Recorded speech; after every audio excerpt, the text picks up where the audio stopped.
Gawin na 5-year validity na professional identification cards na issued by PRC ayon sa isang senador. Nais ni Senador Jenggoy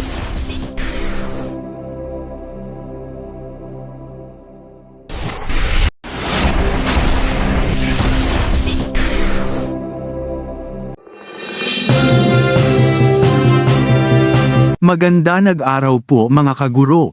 Gawin na 5-year validity na professional identification cards na issued by PRC ayon sa isang senador. Nais ni Senador Jenggoy Estrada na ma-renew ang lahat ng professional identification cards na inisyu ng Professional Regulation Commission pagkatapos ng 5 taon mula nang mailabas ang mga ito mula sa kasalukuyang 3 taong validity. Ang hakbang na ito ay makabuluhang makikinabang sa mga profesional sa pamamagitan ng pagbabawas ng dalas ng taunang mga transaksyon sa pag-renew. Ito ay magpapagaan sa pasanin ng pagkuha ng mga appointment sa kanilang gustong petsa at satellite office o service center, sabi ni Senator Estrada. Ang extension na ito ay hindi lamang makakabawas sa mga gastusin na nauugnay sa pag-renew ng professional identification cards, ngunit magbibigay din ng sapat na oras sa mga profesional upang matupad ang kanilang mga kinakailangan sa continuing professional development, dagdag ng senador. Sa kabila ng mga online na serbisyo ng PRC, ang ilang mga profesional ay nakatagpo ng mga isyu sa pagkuha ng appointment sa kanilang gustong petsa ng pag-renew, na nag-iiwan sa kanila na walang pagpipilian, kundi maglakbay sa isang malayong satellite office o service center upang i-renew ang kanilang mga identification card.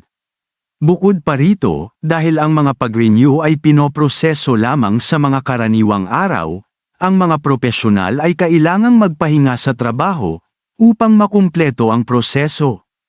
Ang renewal fees ng professional identification cards na may validity na 3 taon ay mula 420 pesos hanggang 450 pesos.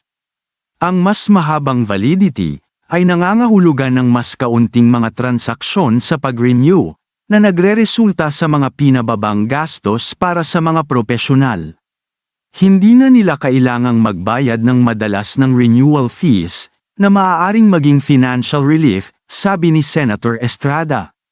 Kung ang driver's license at passports ay pinalawig ang validity period para sa kaluwagan ng mga nagmamay-ari nito, maging ng mga ahensya natin na nagpoproseso ng mga dokumento, bakit hindi natin gawin ito sa mga professional identification card holders? Walang masama akong nakikita sa pagpapalawig ng validity period ng professional identification cards, dagdag pa ng senador. Kung meron man kayong mga komento tungkol sa mga isyong ito, maaari kayong magbigay ng mga reaksyon sa comment section na makikita sa ibaba ng bidyong ito. Maraming salamat, at kung ikaw ay interesado ng mga bidyong tulad nito, mangyaring suportahan ang channel na ito sa pamamagitan ng pagpindot ng like, pag-share ng mga video, at kung bago ka pa lang sa channel na ito, please subscribe sa channel na ito at pindutin ang notification bell at piliin ang all upang maabisuhan ka para sa mga paparating pang mga videos.